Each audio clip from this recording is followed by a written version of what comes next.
Kilog. Okay.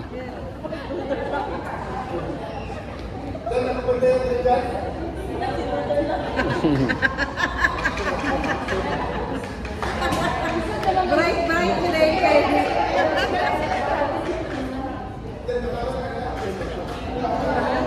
Okay mo. So, kini siya, taga-tabong isa o cup. Oh, kaya siya, ayaw kape. Okay? Nakita sa Eastern Lake yun. Sama ito mo, ani. Oh, tama. Ibutang mo yung sa imong ulo. Pagbutang sa imong ulo, kuwaon sa epikas. Kuwaon niya. Ano niya? Kuwaon niya. Kasi ibutang niya sa iyong ulo. Then kuwaon na po ng isa, hanggang makaabot nito So, dili pwede na ihatag niyo sa iya. Dapat butang niyo sa imong ulo, kuwaon sa nasa likod.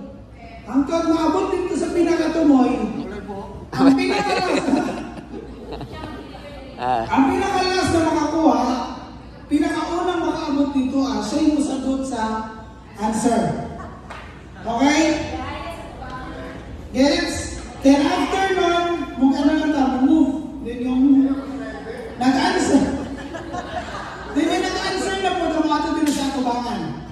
Okay? Kaya, before mo answer ang na sa pinakalikod, mato siya din sa ako, ihatag niya ang answer. Sige. Wala na kayo trial, ha? So, explain sa lang kung mechanics ng game. So,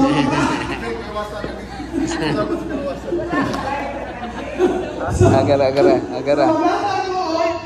ang tawag na game is the Bible Incident Game. Okay? So, dili na ito may balaan kung familiar ba mo sa mga insidente na nahitabo sa Biblia. Okay? So, mag-aatag ko, halimbawa, ini, example lang siya, mag-aatag ko, asa siya na book, nahitabo, ini, the fiery furnace. Diba? Sa book of Daniel. So, dili na, kung pinsan nila ka, unang makaabot din sa ako sa katurangan. Sa kanang ko ihatag sa iya, ang incident. Sabi mo tayo po siyang ulo. Dili na kayo, lugis.